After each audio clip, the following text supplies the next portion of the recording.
ओम नमो भगवते वासुदेवाय। तो आज हम लोग श्रीमद् भागवतम के इस तृतीय स्कंद के 9वें अध्याय का हम लोग 39 और 40 श्लोका करते हैं।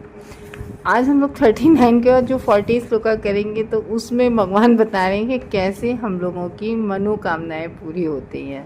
तो आप सब लोग सुनिए, अगर आपको भी अपनी मनोकामना पूरी करनी है तो उसका फॉर्मूला क्या है ये भगवान दे रहे हैं 40वें श्लोक में। तो प्रीतो हमस्तु भद्रम ते लोकानां विजयेच्छया यदस्तौषि गुणमयम निर्गुणम मानुवर्णयम। तो यहाँ पर कह रहे हैं कि प्रीतो अहमस्तु, प्रीत यानी कि प्रेम, प्रीत कि मुझसे जो इस तरह से प्रीत करता है, भद्रम यानी कि उसका भद्र यानी कि उसका समस्त कल्याण होता है क्या कैसे कि समस्त आशीर्वाद से उसको मिलते हैं। लोका नाम जो लोगों को क्या करता है, तो वही इसमें भगवान जी ब्रह्मा जी से बोल रहे हैं। ये लास्ट के 39 और 40 श्लोक में बता रहे हैं।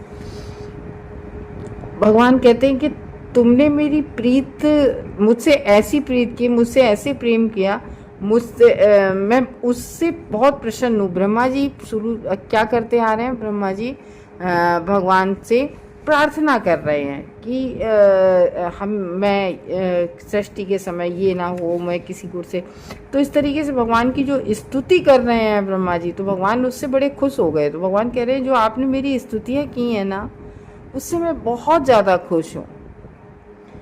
क्यों, क्या किया है कि भगवान क्या होते हैं, और इसमें ये जो लिखा है कि यदस्तौषि गुणमयम निर्गुणम मानुवर्ण्यम। निर्गुणम यानी कि भगवान कैसे हैं, निर्गुणम, निर्गुणम मतलब ये नहीं है कि उनमें कोई गुण नहीं है। निर्गुणम मतलब भगवान पर किसी भी गुण का कोई प्रभाव नहीं होता है प्रकृति के, सतोगुण रजोगुण तमोगुण यद्यपि है सब भगवान की ही, पूरी प्रकृति भगवान के द्वारा बनाई, पर किसी चीज का भगवान पर प्रभाव नहीं पड़ता है। तो वही कह रहे हैं कि आपकी स्तुति से मैं बहुत खुश हूँ। भगवान निरूपधारी कृपा करते हैं और बिना किसी इसके कि हाँ मतलब बिना किसी उपाधि के कि ये है, तो भगवान तो सबको बराबर समझते हैं। जो भी भगवान की प्रार्थना करता है भगवान सबसे खुश रहते हैं, और जो नहीं भी करता है उसको भी भगवान सब कुछ देते हैं। क्योंकि सृजित प्रजा की हित कामना से ये जो भगवान कह रहे हैं क्यों खुश हैं, क्योंकि जो सृजन ब्रह्मा जी सृष्टि का कार्य करते हैं, तो कहते हैं सृजित प्रजा की हित कामना से गुण में प्रतीत होने वाले जो अप्राकृत गुणों से प्रचुर तथा प्राकृत गुणों से रहते हैं। तो मेरे स्वरूप का जो तुमने वर्णन किया है, मेरी जो स्तुतियां करते आए हो तुम, मैं उनसे बहुत अधिक प्रसन्न हूँ। इसलिए मैं तुम्हें एवं आशीर्वाद देता हूँ कि तुम्हारा क्या हो, भद्र हो, तुम्हारा क्या हो, कल्याण हो। आशीर्वाद दे रहे हैं भगवान, तो कल्याण होने का, कि तुम्हारा हर तरह से कल्याण हो, क्योंकि तुमने लोगों के कल्याण के हेतु, सभी लोगों के कल्याण के हेतु जो स्तुति की है। तो भागवत इसमें ये बता रहे हैं कि हम जो भागवतम पढ़ रहे हैं ना, ब्रह्मा जैसे शुद्ध भगवत भक्त और उनकी गुरु शिष्य परंपरा यानी कि हमें इधर उधर कहीं से नहीं सुनना है, हमें प्रामाणिक गुरु से सुनना है। जो ज्ञान हमें ऊपर से आ रहा है, यानी कि जो भगवान ने वेदों का ज्ञान सबसे पहले ब्रह्मा को दिया, ब्रह्मा जी ने नारद जी को दिया, नारद जी ने व्यासदेव को, व्यासदेव ने सुखदेव जी को। तो इस तरीके से परंपरा में आई है ना भागवत, तो यही होता है गुरु शिष्य परंपरा से। भगवत भक्त सदैव यही चाहते हैं कि ब्रह्मांड भर के सारे जीव, भगवान क्या चाहते हैं कि पूरे ब्रह्मांड के जितने भी जीव हैं, ये क्या है, ये भगवान अपने लिए नहीं चाह रहे हैं, भगवान हम सब जीवों की आयत्व की कृपा के लिए चाह रहे हैं कि सारे जीव श्री भगवान से अवगत हो ले। सारे जीवों को जानना चाहिए कि भगवान के बारे में। भक्त की ऐसी ही इच्छा होनी चाहिए कि वो भगवान को जाने। तो भक्त की इच्छा को सदैव भगवान का आशीर्वाद प्राप्त होता है। अगर कोई भगवान को, वो कहते नहीं है फर्स्ट कैंटो में कि केवल इच्छा मात्र से ही भगवान हमारे हृदयों में विराजमान हो जाते हैं। तो भगवान कितने खुश होते होंगे जब हम लोग भागवतम सुन रहे होते हैं। देखिए भागवतम का बहुत तेज है, बहुत तेज है। आप भागवतम पढ़ते हैं या सुनते हैं, आपका बहुत तेज बढ़ रहा है। आयु हरति वै पुंसाम। और वैसे तो सूर्य सबकी आयु हर रहा है, लेकिन जो भागवतम सुनता है और पढ़ता है उसकी आयु क्या होती है, बढ़ा देते हैं भगवान। और ये सब कुछ हम लोगों ने पढ़ चुके हैं कि काल के द्वारा प्रेरित होकर सब भगवान कर रहे हैं।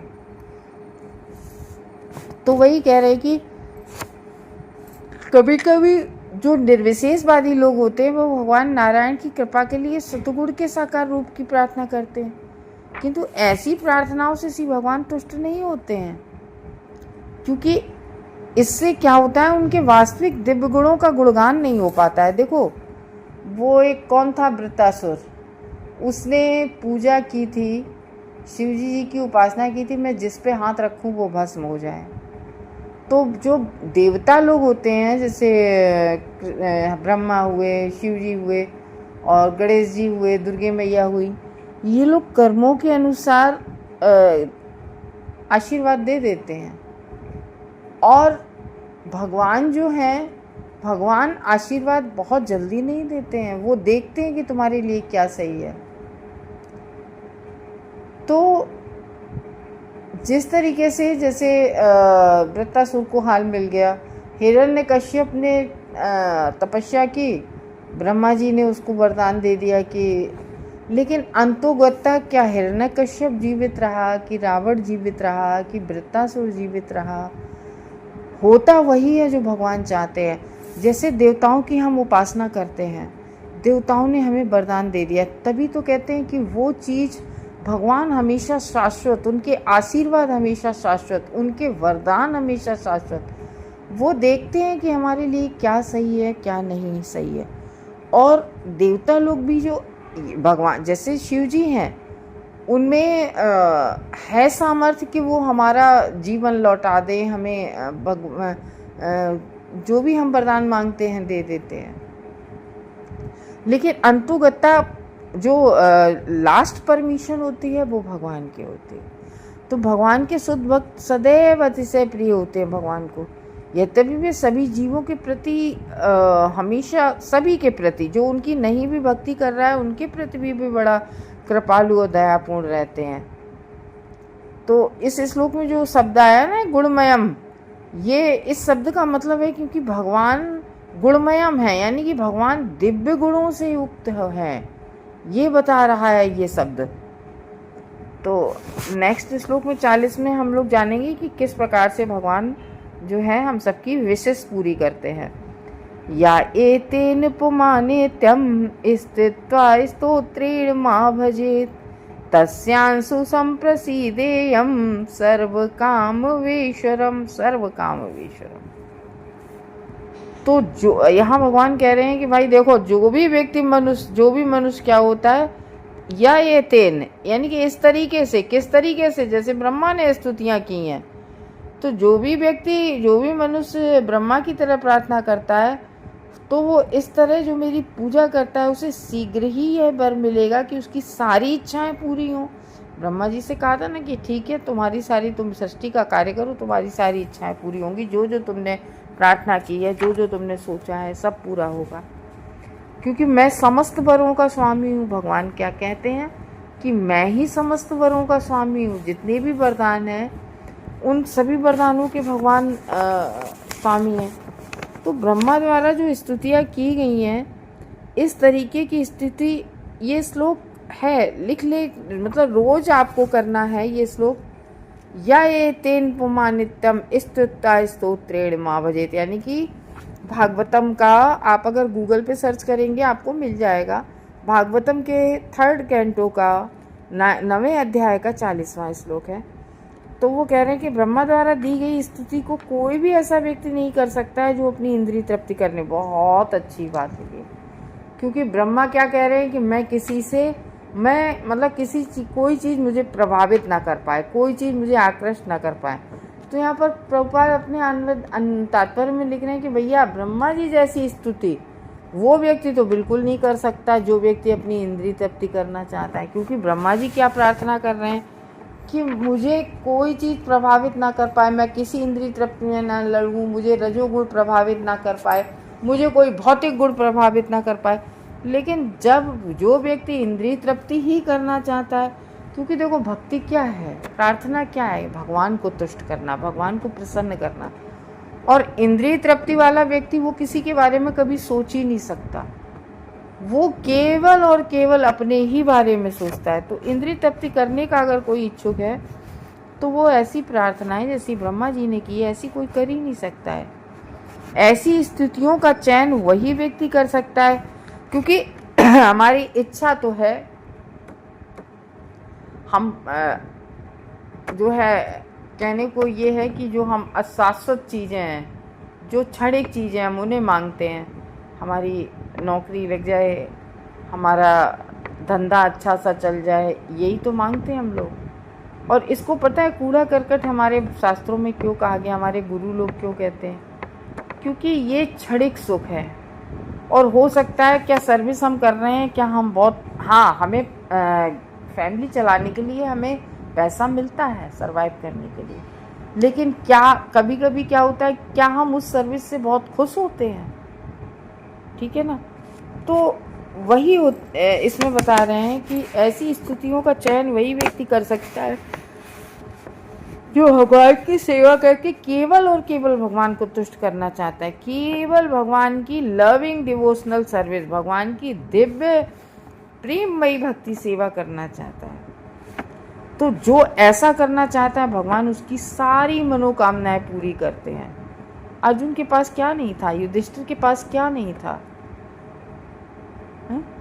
तो ये है कि चैंट हरे कृष्णा हम जब करेंगे तो भगवान हमें सब कुछ देंगे, हम भले भी ना मांगे।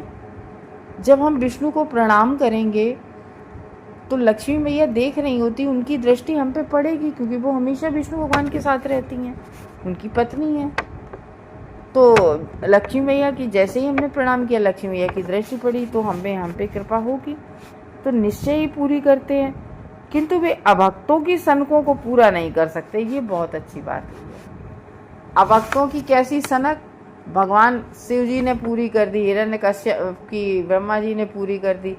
तो ऐसी अगर कोई भगवान से सनक पूर्ण अगर कोई जाता है, इनको अभक्त बोलते हैं, तो ऐसी कोई सनक पूर्ण डिमांड करता है तो भगवान ऐसे किसी को भी वरदान नहीं देते हैं। इस तरीके के वरदान कि हम हाथ धर दें तो वो आदमी भस्म हो जाए, इस तरीके के वरदान भगवान कभी भी नहीं देते किसी को भी।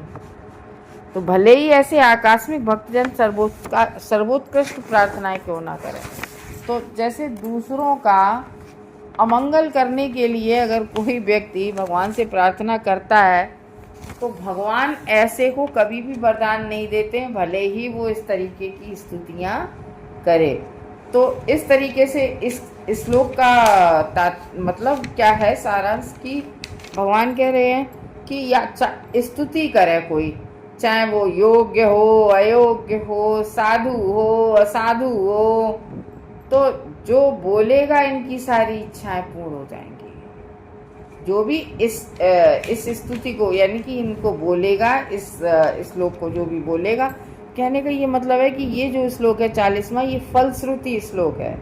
यानी कि इन स्तुतियों का, जैसे नहीं कहते हैं कि इन सब का सार ये है, तो वो और जो ब्रह्मा जी ने अब तक जो कर रहे थे प्रार्थना, उसका सार यही है कि चाहे साधु हो असाधु हो, जो भी बोलेगा इसको, उनकी सारी इच्छाएं पूर्ण हो जाएंगी। वैध अवैध, अवैध तो भगवान नहीं करते पूरी, क्योंकि साफ लिखा है जो ब्रह्मा की तरह पूजा करेगा प्रार्थना करके, उनकी सारी इच्छाएं शीघ्र पूर्ण होंगी, जो वैलिड होंगी, जो डिमांड वैलिड होगी। तो जो व्यक्ति नियमित रूप से आपके द्वारा रचित स्तुति द्वारा मेरा भजन करेगा, उसके प्रति अति शीघ्र ही सम्यक प्रकार से मैं प्रसन्न हो जाता हूँ। तो इस तरीके से है कि भगवान बहुत कुछ देने वाले हैं कि आप ना मांगो तो पता नहीं क्या क्या दे दें। सुदामा ने कुछ मांगा नहीं था, और जब घर पे आए तो बहुत सारा सोना महल और नौकर चाकर, क्या नहीं दिया भगवान ने, सब कुछ दिया। मांगने पे तो नहीं दिया, ऐसे ही दे दिया। तो भगवान बहुत देने वाले होते हैं, और देवता कर्मों में होते। भगवान से आपने कुछ ना मांगो, भगवान बहुत कुछ दे दें तो भी भगवान को कमी लगता है कि अभी मैंने, भगवान की अहेतु की कृपा भैया कोई समझ नहीं सकता है। कैसे गोवर्धन पर्वत उठा के और उन्होंने पूरे गोवर्धन वासियों को बचाया, भगवान ने न जाने कितनी अहेतु की कृपा करते हुए उन्हें कोई जान भी नहीं पाता। तो इस तरीके से है कि भगवान अनलिमिटेड देने वाले, और देवता क्या देते हैं उतने ही देते हैं। आज हम प्रभु जी का ही एक सुन रहे थे एक लेक्चर, तो उसमें बता रहे कि एक वृद्ध महिला थी, तो वो प्रतिदिन मंदिर जाती थी। तो भगवान खुश हो गए। एक दिन अकेली सुबह 4 बजे दर्शन करने जाती थी। भगवान ने कहा मांग लो तुम भाई, तुम्हें क्या मांगना है। तो वो लेडी कहती है देखो हमारे नाती की सरकारी नौकरी लग जाए। अरे आपने मांगा तो मांगा क्या, बहुत कम। तो भगवान अनलिमिटेड वाले हैं, बहुत देने वाले हैं। भगवान खुद सोचते हैं अरे इसने तो बहुत कम मांगा। जो व्यक्ति इंद्रिय तृप्ति करने वाला होगा तो ब्रह्मा जी से स्तुति कैसे कर पाएगा। वृत्तासुर और हिरण्यकश्यप जैसे लोग भक्ति कहाँ कर पाएंगे। तो इसी तरीके से इसमें बताया कि हमें केवल भगवान की स्तुति करनी है। केवल भगवान ये नहीं कहते कि हमारे लिए बहुत कठिन तप करो, तो लेकिन केवल हरिर नाम इव केवलम, हरि का नाम ही इव केवलम। और 3 बार कहा गया हरिर नाम इव केवलम। दूसरी लाइन है कलौव नास्तेव गतिरन्यथा। 3 बार फिर कहा गया कि इस कलयुग में मतलब सवाल ही नहीं उठता कि ना मिले अगर भगवान का नाम लो तो, उसके अलावा और कोई चारा कलौव नास्तेव गतिरन्यथा। इस कली काल में, इस कलयुग में हरि नाम के अतिरिक्त और कोई भी नहीं है जो भगवान का नाम के अलावा और कोई भी रास्ता नहीं है। हरे कृष्णा।